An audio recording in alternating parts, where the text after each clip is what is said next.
when I sat with my bowls, I felt at bliss. I felt joyful. I felt connected. And the stress Mm. that I had from my job, from my manager at that time, from the company, all the deliverables that I was doing, it's like when I spent time with my bowls and my instrument, it's like I at this felt deeply peaceful. Welcome to the Wild and Finally Fucking Free podcast show. This is a space where truth talking gets real, behind the scenes grit of the future humans is laid bare, and we are celebrating and sharing the real raw stories of change agents, neurosparkly people, the witchy wild women, the deep feelers, the unapologetic sensors, the status quo challengers, and the huge-hearted healers and helpers.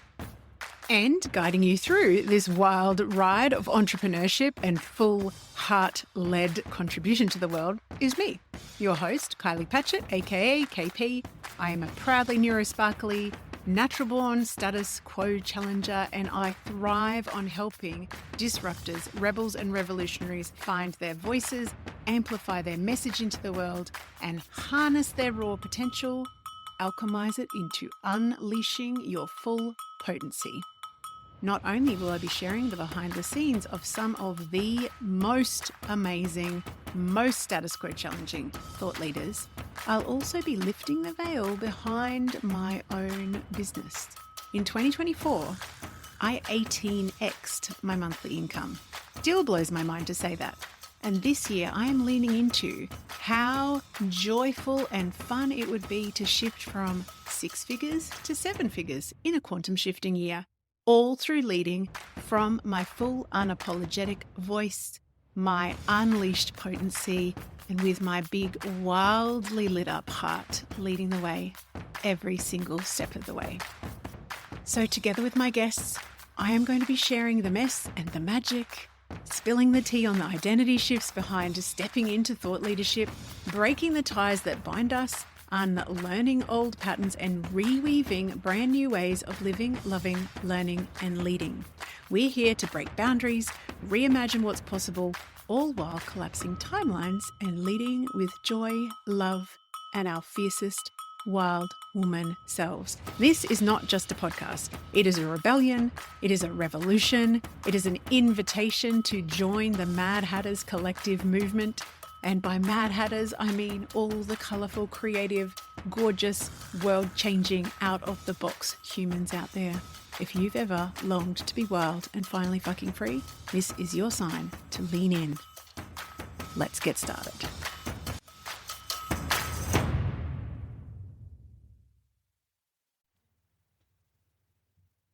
Hello, everybody. Welcome to the podcast. I have the beautiful Roshni Dattani in the seat today. Hello, how are you, Roshni? Hi, Kylie. Thanks so much for having me here. I'm doing really well. I am so excited for this chat. It is so weird. We have had this booked for a little while, and I just went on Sunday afternoon to a lavender farm to have to do a smudge making workshop and have a sound healing for one of my friends bought it as a birthday present. And I was like, oh, it's so top of mind for me. So I'm so excited to be having this chat because you are the Sonic Wealth Coach. So for those who don't already know you, could you please introduce your beautiful self and what you do in the world? Yeah, so my name is Roshni Dattani, and I am the Sonic Wealth Coach. So I combine sound healing with transformational coaching and wealth energetics to really help high achieving women connect better to themselves, connect to their intuition, especially women who have worked in corporate and have worked in male dominated industries. Helping them to find themselves is what I do. Oh, so good. This is so needed in the world. I was just saying about, yes, escaping the corporate cage. And I'm like, oh, I am so, so happy to be talking to other people about this. I'm very curious. What is your pathway here? Because when you say sound healing and wealth coaching, I haven't actually ever put those two things together before or heard them put together. So I'm curious what was your process? Well, first of all, let's start with the corporate end of things, because I know that's part of your own journey. So when did Yes. you wake up? Yeah. So for me, my journey into sound healing started in 2023. Mm-hmm. That's when I attended my first sound bath. I had never heard about sound healing or sound baths before. But my sister and I was visiting her in the US, and we decided to go to the sound bath. I found an advertisement online and I was like, hey, let's go check it out. So we both went together. Yeah. And that's what really kickstarted my healing and kind of career change journey. But I went to the sound bath and I was super relaxed. I had never experienced anything like that before. And I felt like during that session, something really started unlocking within me. Mm. It was that point where I was able to deeply relax and just come into this place where I was just connecting to myself on a deeper level.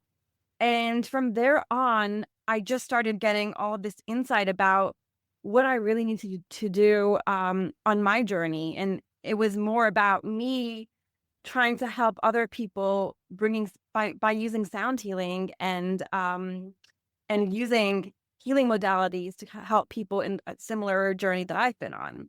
So that's kind of where that kickoff start was when it came to me starting my journey. Yeah, yeah.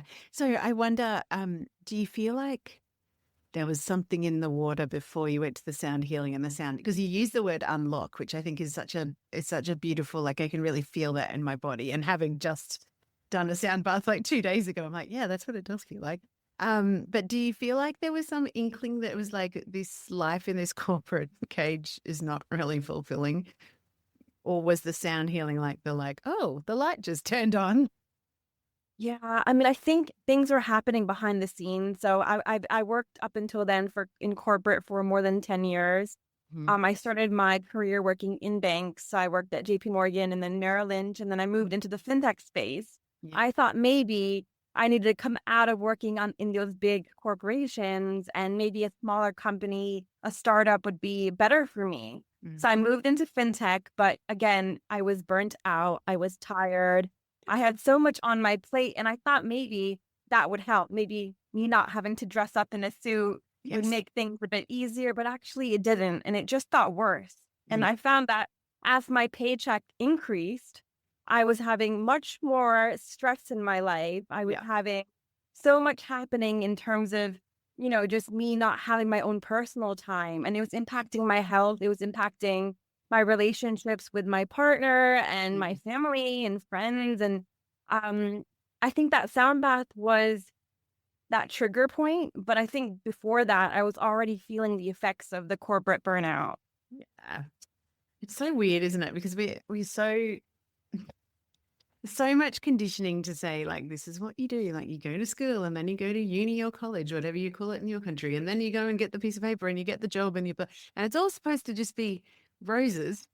And I'm relating Yeah. hard to like I used to work in like medical management in hospitals, and yeah, it's just I remember putting on the suit that we had, we had a uniform, but it was like a suit, and it had like a cravat. And every time I was tying that, I'm like, just don't feel like this is me. Like this, like so buttoned up and serious. And because you're working with doctors all the time, and I was a lot younger. So then you've got that sort of like young female with all of the dinosaur 50 and 60-year-old like physicians that are specialists that think they're gods. And I was just like, how did I get here? Like I've been playing the game the way that I've been taught, but I don't want to play this game.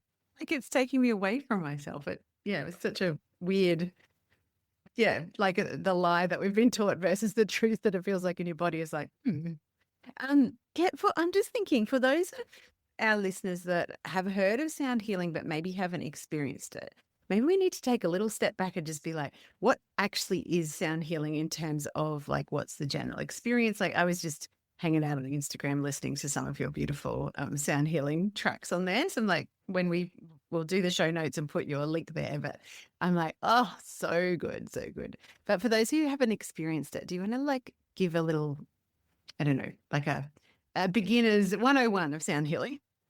Well, for sure.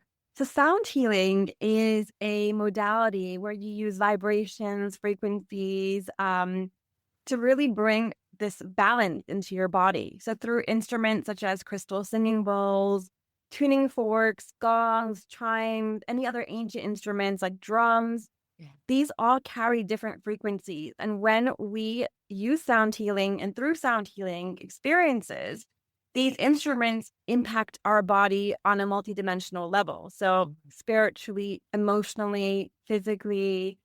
And so the way sound healing works is when you go to a sound bath, for example, which is a group setting of, you go into a room and there'll be many different, maybe yoga mats or blankets on the floor. You go lie down and you'll experience all of these vibrations impacting your body.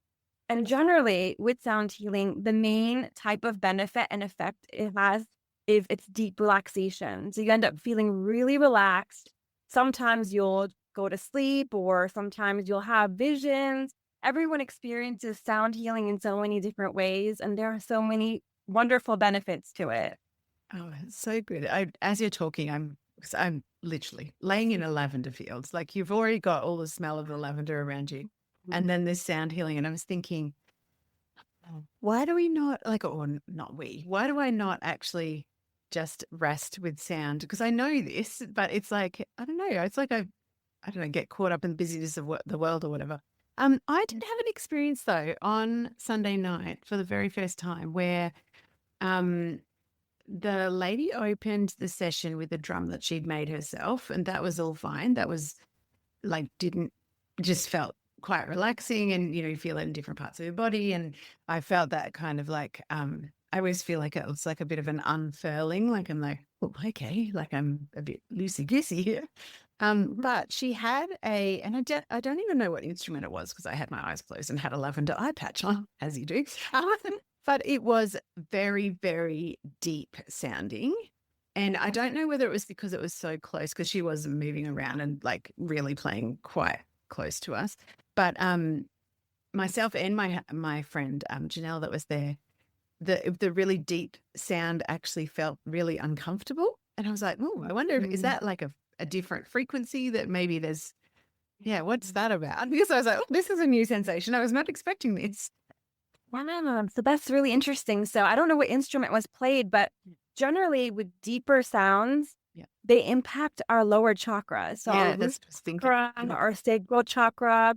And sometimes if there is any discomfort with those lower frequency, lower toned sounds, it could be because there might be a block or something coming up related to the root chakra. Mm-hmm. Yeah. And so I know I've experienced that too, where I've led some sound healing sessions where when I've had played some of the root chakra or sacral chakra crystal singing bowls, there has been some discomfort in the room. When I move like to the higher pitched ones, people end up liking those ones and they feel more relaxed and it's more ethereal. So yeah, it really depends on where it's impacting the body. And sometimes, even if it is a deeper sound, it can impact different areas of the body as well. Yeah. So really dependent on the person experiencing. Yeah, it was quite weird because I totally did not expect it, because I've done a fair bit of sound healing in my time. Where I used to live, it's like a hinterland area of Queensland in the state that I live in, and it's very hippie, like very hippie. So like you'd go to sound baths every, Tuesday and Thursday night type of thing. So it's not my first rodeo, but that's the very first time that I've ever had that. And actually, as you're talking about the base chakra, that kind of makes sense to me, because it was a feeling of like, oh, I'm almost like I want to, like close up sort of thing, like a very, I wouldn't say I felt unsafe by any stretch of the imagination, but there was that kind of like, oh, there's something not, I don't want to hear it sort of thing. It was only very short, and it was interesting because it was quite a quick sort of like settling. But then my friend was like, oh, I really did not like that. It was the second thing that she played. She's like, I really did not like that one. That actually made me feel like a little bit sick and a bit like I wanted to run away type of thing. I'm like, interesting. Very interesting. Oh. Have you ever done sound healing in Ubud, like in Bali? Have you done that? So I have been to sound healing sessions there.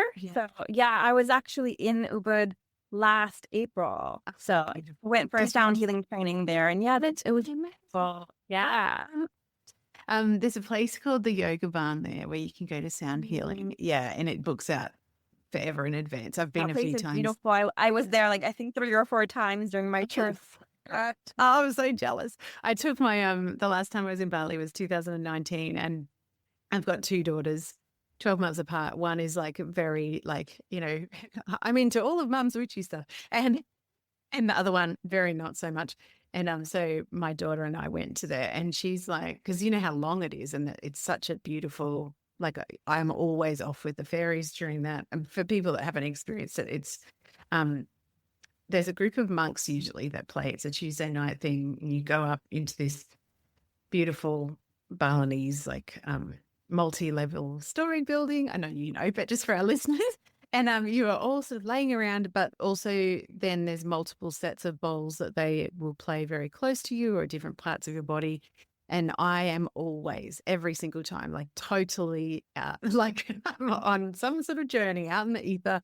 But my daughter was like, she woke up like really like, I don't know where I am. I don't know what happened. I don't know what was that magic. But such a beautiful experience. So yeah, we were just talking about it. She's like, we'll just have to go back to Bali, Mum. Okay. She turns 21 this year, so I'm like, oh, maybe we will for your 21st. Kind of sounding. That's so good. I'm interested when you like. So you found sound healing, but then you've threaded through like wealth energetics and the transformational coaching as well. So was it your own kind of interest point in terms of the wealth energetics, or was there something that happened that was like, oh, these two need to go together? Like, Yeah, I mean, I think it's a combination. So it's my own practice and my own like what I guess whatever I've been dealing with in terms of like money and wealth and just discovering my inner wealth. yeah. I also found that I wasn't finding I have not covered anyone to date that combines wealth energetic coaching and sound healing together. Right. I felt like kind of a niche that I was bringing together for people, especially women who work in corporate and want to learn how to embody that wealth and embody wealth from the inside out. Yes. That's what I like to focus on. So through sound healing, when you go into these deeper states of consciousness and awareness, things begin to unravel within you. And I felt that when you go to a sound healing session and you come out, sometimes people will feel things. And I want to be there to be able to have and help and guide people through that journey of, okay, well, this is what's come up for me. And how can I start to unravel these things that I'm feeling, that I'm experiencing, and where can I go deeper into that work of healing and that subconscious part reprogramming that needs to be done. Such a good pairing. That's why I was like, oh, I'm very interested in how these came together. As you're talking, I'm interested because it sounds like you're working like with corporate women. You've mentioned a few times, like as your main sort of ideal client. I'm interested in the differences between how we've been taught that wealth and worth are assigned through, status or productivity or whatever, versus what you were talking about, which is from the inside out, which is very different. Like it's the opposite of the outside in, I guess. So when you work with someone, like what are the things that I'm interested in, the main kind of themes that are circling around? Do you see the same stuff all the time, I imagine? It's a mixture of different things. So like, for example, with my own personal journey, I was working in corporate. I had this consistent income coming through. And when I quit my job, yes, I have savings and I had savings to be able to support myself. Yes. But that's when I started to personally feel these money blocks come up for me. So I'm like, okay, well, I'm actually not getting this consistent income. My entire frame of mind is now shifting because like I'm supporting myself, but it's also learning to trust that actually I'm in the right place and things will work out. And that type of concept is very new and very alien for people who are working in corporate that don't really understand how to navigate that. Yeah. And so that's an element of like the type of topic I would bring in, or it could be a question that one of my clients would bring up if they are also trying to consider looking for an alternative path for working, or if they're looking for something else to do with their life. These types of questions come up like early on in the journey where I'm like, okay, well, how am I going to support myself? And what does this mean? And especially when it comes to like generational blocks that come through that you inherit from your parents, your grandparents, sometimes those things we don't notice until later on in our life. Or we notice them, but we're like, no, it's not impacting me. No. But then something triggers and you're like, actually, it's there. Yep. I found too, like when I first left corporate, because it was such a, like my identity was so wrapped up in what I used to do. And because I was managing a company with 200 people, and then you go to, excuse me, being an entrepreneur and being like solo with no team, I found that identity shift. It was like I had to unlearn so many rules, in inverted commas, of how I'd been taught to play the game. And then I'm like, but what I value is freedom and the ability to take off on a motorbike and, on any perfect sunny Wednesday and those types of things. But it was a real, I don't know, it was like whack-a-mole in the early days of like, there's another fear, there's another fear. Because I guess when you're shifting identity, like everything is up for grabs. Well, that's what at least what it felt like to me. It was like, oh, hang on a minute. There's lots of stuff coming to the surface to play. And I just had a session with my friend, a beautiful friend who's a medium, and she was doing some clearing for me. And she's like, man, there's a whole heap of stuff connected to this. And I'm like, I know sometimes I just feel like I'm not even reacting to this physical reality at all. Like there's something else going on. So yeah, I find it fascinating that that identity shifting can bring up such a big, and I think too, especially I guess when you're in corporate and you're so used to that consistency of paycheck, but the paycheck is connected to the status of the role or your productivity or the pieces of paper you've got or whatever. And then you take that away, that's discombobulating too, isn't it? Yeah, definitely with the identity shift that you mentioned, because I find that when you work in corporate, they're like the corporation management, they're giving you this false sense of security. So what they're doing is they're basically saying, we're going to provide this for you. You're going to have these benefits. You can do X, Y, and Z in your role. We're going to give you that leeway. But actually, your job can disappear at any moment. But what they do is like they put all of these things in place where you actually, you start to sink into this false sense of safety and security. Yep. And then you're kind of driving into that because you're like, okay, well, actually, I have all of this. I'm fine. So any of the fears and the insecurities, anything that you faced, especially around money, gets blocked because they're not coming up. You're not having the opportunity to say, actually, I'm in this situation. I know now that these are the blocks I'm facing, but it's as they get covered up. And then it's only when you actually come out of an environment like that, or you're put into a situation where things are completely different, that you start to notice all these patterns come up. Yeah, exactly. It's like, as you're talking, there's like false sense of security. I'm like, yeah, we get seduced. And then I feel like, at least in my own experience, like I felt like when I was considering leaving my corporate job, that there was this huge stack of things that I was losing in inverted commas. And because I didn't have an experience of doing this, it was like, okay. In the end, like I always say, I suck at being an employee. No matter how high up in a corporation I get, I'm like, yeah, I still don't like this game. Even when I've got more power to influence things, I still don't like the game. And especially, I still don't like the game of like, I have to be here at 8:30 every morning. Like, what? No, that does not fit with me. When we talk about generational wealth things, I'm interested, because I'm from very blue collar workers, we would call them in Australia. I'm not sure if that's an international term, but like dairy farmers, beef cattle farmers, like very hard working people from the land.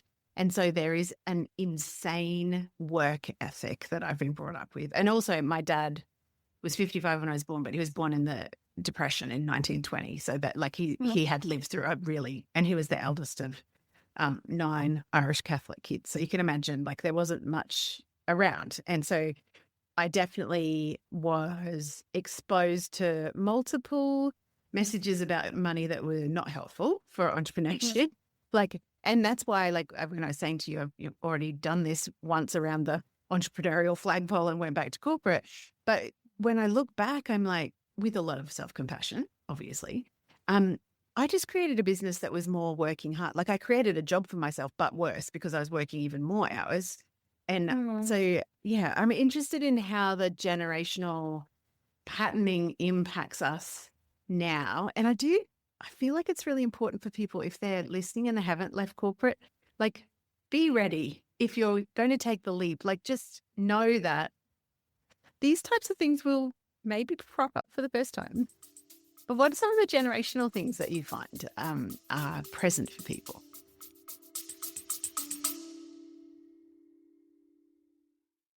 Hey gorgeous, we interrupt this gold for a delicious invitation.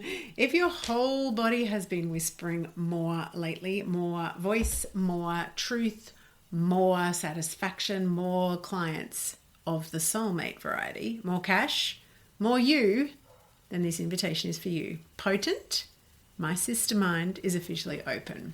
This is my high touch, holy fuck, I'm ready sister mind for rebels in good girl clothing who are done outsourcing their power and diluting their magic to fit into someone else's business formula. If you have been craving a space where your strategy, your voice, and your energy all get to be offered, honored, refined, and amplified, this is it. Inside of Potent, you'll get my eyes on your business every single week, copy mentoring, and that is for brand copy and content storytelling that turns your truth into client catnip, energetic recalibration that helps you unhook old learned limitation patterns, keeping you quiet, not being seen, not being heard, real-time, high-touch, one-on-one coaching that actually sees the bigness of your vision, and the kind of sisterhood that does not flinch when you show up in your full, messy, brilliant, phoenix rising from the ashes glory. This isn't surface level support. It's deep, potent, paradigm shifting work that changes who you are as a woman in business and a woman in life. We start in August. Early open access is open right now. For the month of June 2025, inside of this early access open doors period, you will receive juicy bonuses, extended payment plans, and access immediately to my entire library of storytelling gold. You'll find all the juicy details at kyliepatchett.com/potent. And we fill spaces, and there's only 10 of them, and more than likely only 5 by the time you listen to this, because by that time I will have offered them to the existing cohort, the beautiful original OG circle. We do actually take applications on a first come, first served basis. So come and apply, and let's get back to the magic of the episode. Yeah. So generally, I mean, I guess there's different things that do come up. I mean, I can talk from my personal experience of things that I've faced. So with my parents, for example, my parents worked in corporate. My dad still works. He still works at a bank. Mm-hmm. So my parents and my parents' generation, they were used to working for someone and getting that income from someone else. Mm-hmm. Mm-hmm. But before that, with my grandparents built their own business. And I think they worked super hard to bring it up to support the family and to really build a lifestyle that could allow for their children or my parents to be able to work at a good company and earn a lot of money. And so like, I felt like I could see this like pattern of entrepreneurs in my mind. But then like with my parents, it was like, okay, well, actually we're comfortable working for someone because now we can then support and earn enough to support you guys to have a good lifestyle. Mm-hmm. And I feel like I'm trying to break out of that again by saying, actually, I can work for myself. Interesting. And build a business and build, my branding that's going to be successful and thriving, and go back into that type of mentality of working for yourself. But I think with the generations, with that programming has come. I know for me, like when I told my parents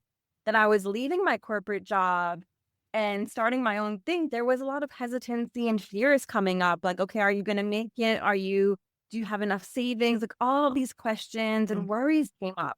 And I do face that with a lot of my clients as well, who are looking to shift from corporate to either healing or coaching business, or Yeah. doing something completely different from working for someone else. Mhm. And those questions come up. And I think especially if you carry any type of fear of what other people think, that's going to impact you Yeah. when you're making that decision to shift out from your career.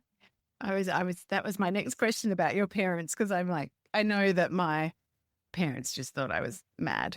Like Yeah. when I left, they're like, "What? You're going to leave that good job? The good job, as in security and the whatever?" And I'm like, there is no real security in any job. Like, and that was a long time ago now, and especially not now. I'm like, people could just lose their jobs in a heartbeat. I'd much rather be in charge of, you know, my own earning potential. I can grow it over time. So yeah, it's very interesting. With the sound healing, I'm just wondering, in your own practice, your own kind of self-care and transformation, self-devotion practice, do you use sound regularly as one of your modalities? Can you get the benefit? I guess what I'm asking is, do you get the benefit from playing? I'm guessing you do, because you're still exposed to the sound, right? Oh, so cool. I'm obsessed with Yeah. your singing bowls too. They're very pretty. So what's your kind of practice for just, dealing with any of the stuff that we've been talking about that comes up, to just release and keep going forward? Yeah. So generally what I do is I have a morning practice where I'll do a meditation, and I do a lot of somatic practices and breath work Mhm. to really ground myself and settle into my day. And especially if there's any stress or things come up, that's like my go-to for my daily practice. Yeah. And then I also accompany that with sound healing. So I'll do my own self sound healing sessions So cool. for myself.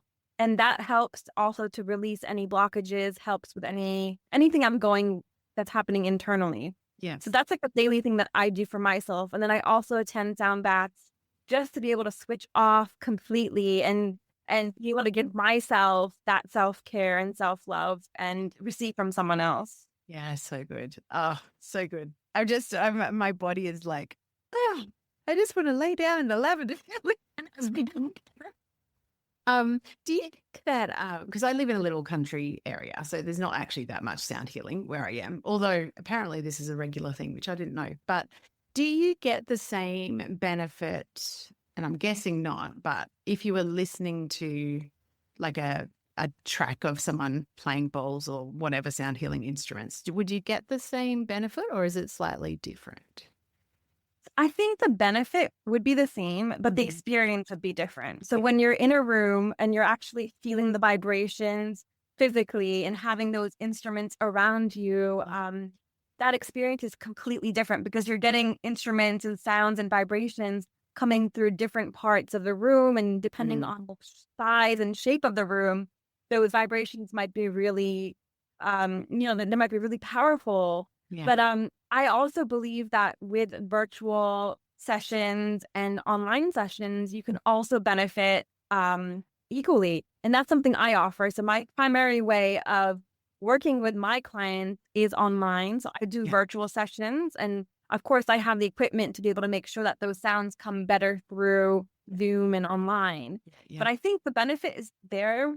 And also, I think what it comes down to is intention. So if you have an intention to receive, everything is energy. So when you receive it from an energetic point of view, whether you're in the room or you're across the country, that way that you're going to receive it is going to be very similar. Yeah. I'm so glad that you said that. It's like, please don't say it's not as good. I mean, I know what you're saying. Like, the experience is different, but I'm in I don't know, I tend to change up my devotional practices every few months or so, and I'm feeling a shift at the moment. And I'm like, I just don't know. Like, there's some things that I do every day anyway, but I just don't know what type of sound I want. And having gone to the sound healing, so this is perfect timing for me. Thank you. Well, I'm curious, when we talk about wealth energetics, like we've talked about some of the generational stuff, but I feel like the way that the world understands money and the rules and I mean the world as in the, overall system that we're have all been exposed to. And that exchange of time for money, etc., and then shifting into that entrepreneurial more mindset of like you can actually, you could do one-to-many, you could do like lots of different ways of business modeling and earning income. When you're talking about wealth energetics, how do you explain to someone who hasn't taken the leap yet about the energetics of what needs to kind of, and I not needs to shift, but there's an invitation to shift in a different way of receiving, I guess, is what I'm asking from an energetics perspective.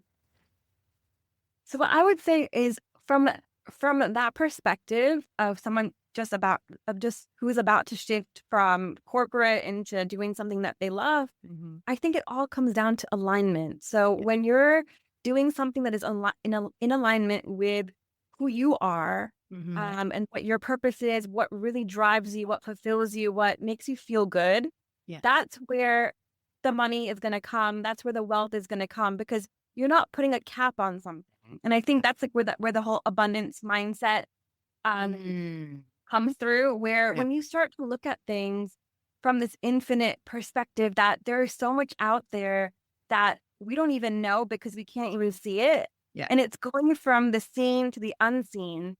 And one of the practices that I like to guide my clients through is like actually looking at the stars in the sky, looking at the sand, looking at things around you.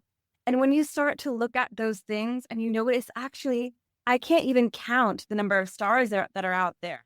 You start to realize that the world is a bigger place and there's so much that the world can offer you.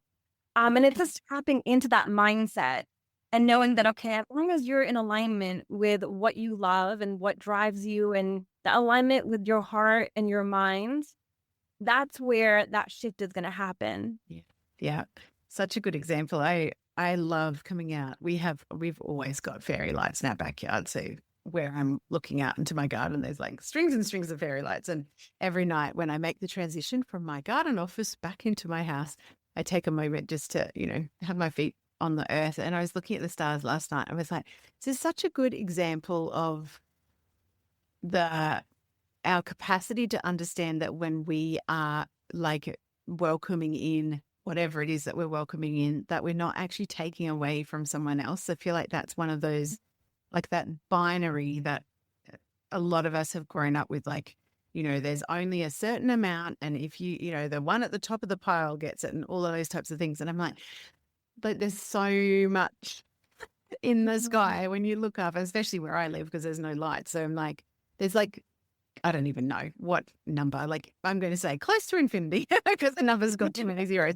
But I just love that. It's like, hang on a minute. I've been zoomed in this human experience where I might be still, dealing with old like ideas of things, but actually, there's so much. And I'm always saying to clients, like, don't think. Like, yes, your brain is great for certain things, but not great for anything that is bigger than what you have already experienced, because it's only able to filter for what it knows, already. And I'm like, so let's stop thinking, let's get back down in the heart and the body. And I feel like that kind of opens up that perspective. That was such a journey for me, because my original training is as a forensic biologist, and I feel like a scientist is very like what you can see, touched it, like the five senses thing. Like that's the real, that's what you can study, that's what you can hypothesize. And obviously there's strands of science that deal more with the unseen, but it has been such a journey for me to like, it's like, and then unlearn that again, and then unlearn that again, and then unlearn. So good. So good. And when you're saying alignment with your heart, I feel like, I know it's kind of sounds like, I don't know, like something that's easy to say, but I really would love to ask you about, like, how do you describe the feeling and the knowing of when you are in alignment with your heart? Because I think for some people, you like get in alignment with your heart and then the head starts going, yabba, yabba, yabba, yabba.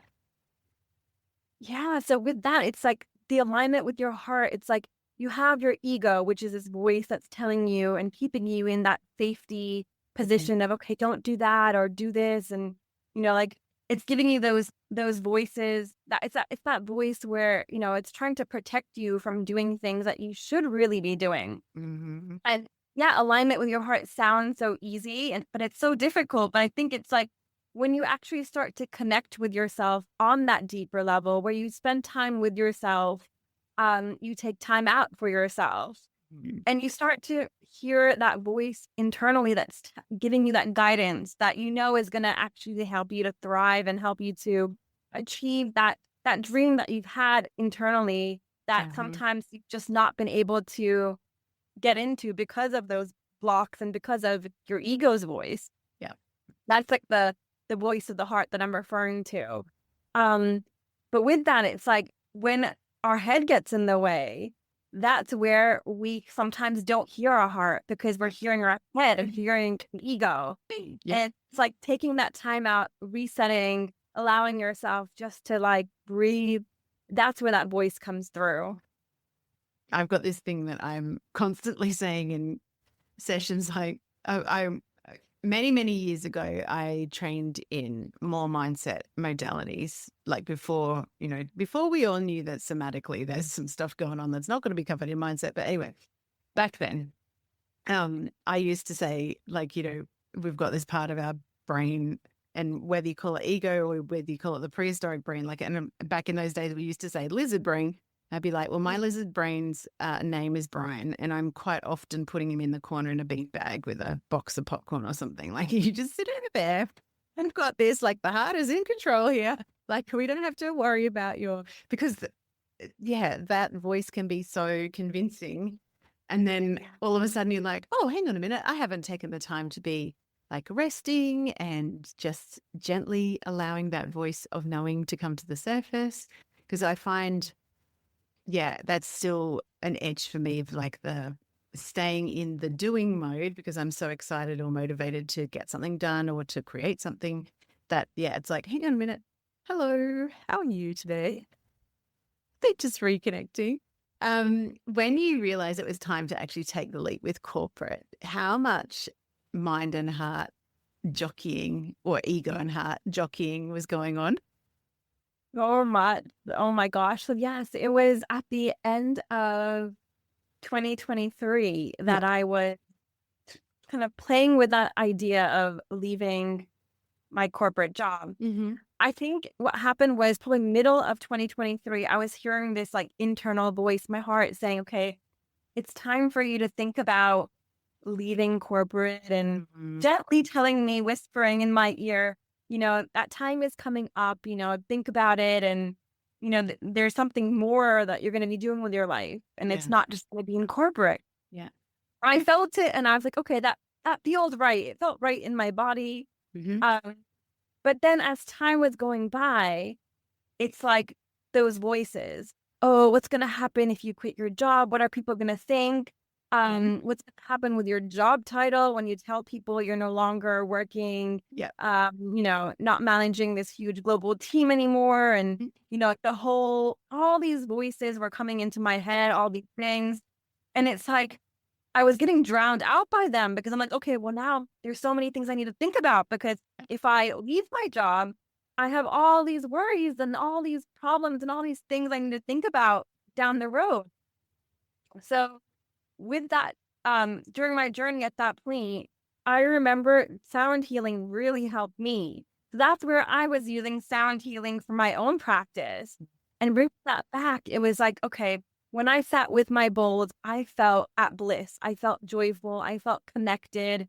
And the stress that I had from my job, from my manager at that time, from all the deliverables that I was doing, it's like when I spent time with my bowls and my instrument, it's like I felt deeply peaceful. Yeah. And so when I realized, okay, actually, I am going to be quitting my job, which is so stressful and so crazy and just completely like misaligned with what I feel like I'm meant to be doing. Yeah. When I go back to my bowls and I feel this way, that's how I should be feeling for as much as I can, And so that's kind of my driving decision because I'm like, okay, well, I am going to be doing something and bringing people into this modality of healing that's really working for me. So that's when I decided, okay, actually, this is now it's come to the point where I need to leave corporate. I'm going to be handing in my notice. Whatever happens after that, I will deal with later. Yeah. But I'm doing something that feels aligned, feels that it's coming from my heart. Mm-hmm. And to be completely honest, as soon as I gave in my notice, I felt this weight, this burden just completely drop from me. Oh, that's so good. Like I felt lighter. And it's like, I think up until where the few days before I gave my notice in, Yeah. I was worried. I was like getting nervous. I'm like, what is my manager going to think? And then what is his manager going to think? Yeah. As soon as I did it, it's like there was this sense of relief. Yeah. Yeah. And all of a sudden, it doesn't actually matter what anyone feels. Exactly. So good. I just love the fact that you say so blissful with the bowls, because I feel like there's part of me that, I don't know, I feel like when I made the decision to leave corporate, I had the same experience, not with sound healing, but with the different modalities that I was using myself and training in. And there was also a part of me that was like, is it okay to feel this good? Like I had been conditioned so much to be like working hard, and you rest when the work is done, and that's when you get to feel good. But then there is never, like, the work is never done, so therefore you never rest, so therefore you.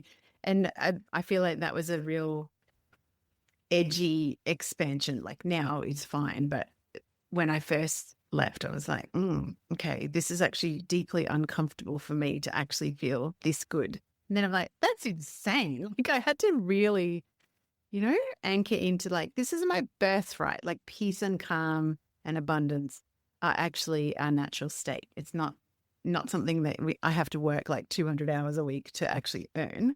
I'm interested, do you remember when you first bought, did you buy a whole set of bowls to start with, or did you buy one bowl? Do you remember the first one? Yes. So I bought a whole set of bowls. Yeah. Yeah. I kind of was like, I'm going to go all into this. I'm like, so I bought a set of seven chakra Yes. bowls. Yeah. And I was like, you know what? I'm going to have one of each because I can. Yes. And I was like, Yep. wait, I can actually start to really practice. I can really feel these vibration sounds, understand what sound healing means, and into practice. And so, yeah, I started with all seven. I think now I have almost 30. Yeah, goodness. I have, yeah, and I think I keep adding to my collection. I'm like, okay, pretty much not gonna have any space to store all of them. Where do I live in my? I still have to put them under your bed. Do you remember what it was like to unpack the first ones and be like, oh, like I imagine that sense of bliss when you could access, live sound bowls was quite insanely. Oh my gosh, it was so exciting. So I remember when I ordered my bowls, because they were custom made, Yes. it took about 4 to 6 weeks for them to get delivered to my home. And I remember getting the email in the morning saying that they were going to arrive that day. And I was working, it was a work day. And I was like, oh my gosh, like I felt like I was so excited, and I was so excited to be able to receive them. Yes. And then I remember after I logged off from work, I straight away opened the boxes. Yeah. And they were absolutely beautiful. Like I started to just like test them out, and I'm like, I was completely in love with them. That's what I was. That's why I asked, because I'm like, oh my goodness, I just imagine, just imagine the relationship that you have with them as this, like, this is where my heart has led me to. They're quite special. Oh, so good, so good, so good. I would love for you to share with people. You mentioned you do sound healing, but you also do the wealth energetics and transformational coaching. So, how can people find you? But also, what are the ways that they can work with you? Yeah, sure. So right now I'm just in the process of redefining my offering. Yeah. But can work with me is I do one-to-one sessions. I've done a couple of group programs as well, which have been 8-week coaching and sound healing and wealth energetic programs, and we cover all those aspects for growth. I am currently offering, which we're going to be starting, I'm doing a joint collaboration for a program called the Inner Wealth Effect, which is going to get deep dive into people's money blocks, wealth blocks, using sound healing, using somatic practices, inner alchemy work, and coaching to help people come out of those blocks and to help them really embrace that inner abundant self. So that program starts on the 8th of March. So in less than 2 weeks. Yeah, not too long away. Yeah. And then I have a couple of other programs that I'm going to be launching in the next couple of months as well. And where can people find you? We'll put all this in the show notes, but you are very easy to find because you are the same name everywhere, which is lovely. Exactly. Fantastic. Best way to find me is on Instagram at the Sonic Wealth Coach. Yeah. And then my website as well, which is thesonicwealthcoach.com. Yes. Oh, I love it when people have matching. I do not have matching anything, but that's fine. Thanks so much. It's been such a joy to get to know you and your work in the world. And yeah, thank you for sharing your story. I cannot wait to see what you and your bowls create next. Thank you so much. Thank you so much for having me on today's show. And yeah, I can't wait to share more. Yes, thank you. There you go, beautiful one. Another delicious, juicy, truth-talking episode with a disruptor rebel or revolutionary sharing the identity shifts and the mess and the magic of leading right on the edge of your expansion and going first as a visionary leader, as a woman creating a business and inviting people to completely new ways of learning, living, loving, and leading.